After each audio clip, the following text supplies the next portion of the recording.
Back in 1429, France was, well, it was on its knees, absolutely broken by decades of war. But then, in one of the most incredible turnarounds in history, a teenage girl shows up and leads a charge that literally saves a nation. This is the story of the Siege of Orléans, a wild tale of desperation, faith, and what can happen when one person decides to change the world. So this is the big question, right?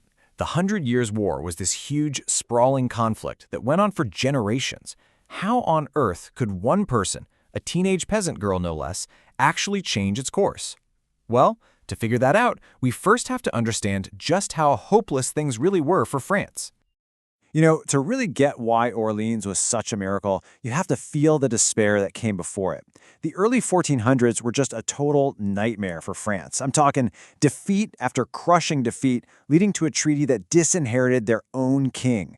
The whole nation was just broken and staring at total collapse. All right, so let's really set the scene here. Before this amazing comeback, France is right on the edge of being wiped off the map. Just how bad was it? Let's dive in. The English grip on France was so unbelievably tight that the rightful heir to the throne, the Dauphin Charles, was basically a fugitive in his own country.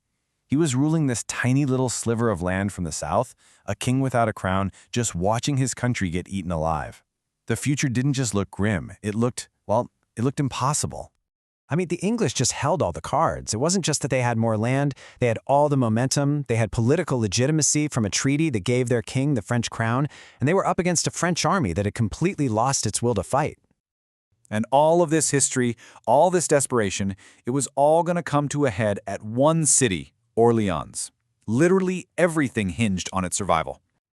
See, Orléans wasn't just another city. It was the key.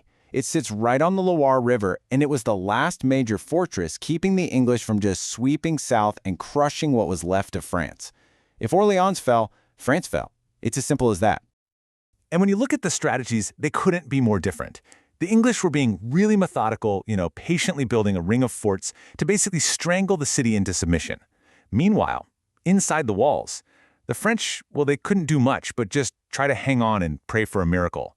That really didn't seem like it was ever going to come. But then, right as the siege was getting started, something happened. A moment of pure, random chance. The English commander, this Earl of Salisbury guy, was just observing the city when he gets hit and killed by a random cannonball.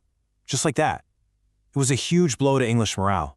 It created this leadership vacuum, and it was the very first crack in their seemingly unstoppable siege. And this is where that miracle the French were hoping for finally shows up. But it didn't come in the form of some great general or a big relief army. Nope. It came in the form of a teenage peasant girl.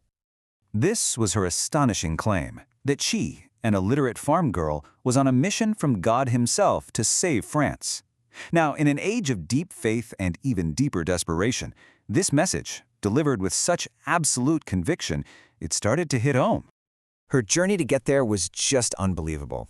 She convinced hardened soldiers, she passed theological examinations, and she finally stood in front of the Dauphin, Charles.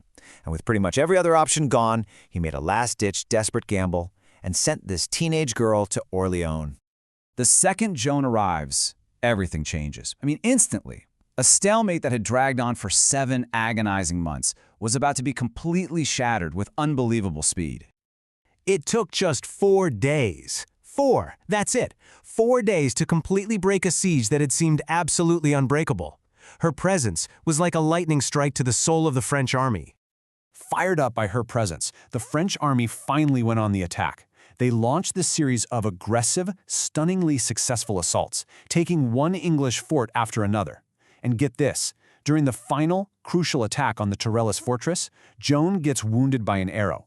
But what does she do? She just pulls it out herself and goes right back to the battle, inspiring a final, desperate charge that broke the English completely. And just like that, it was over. The siege was broken. Orléans was free. This was the first major French victory in a generation, a triumph that was literally unthinkable just a week earlier.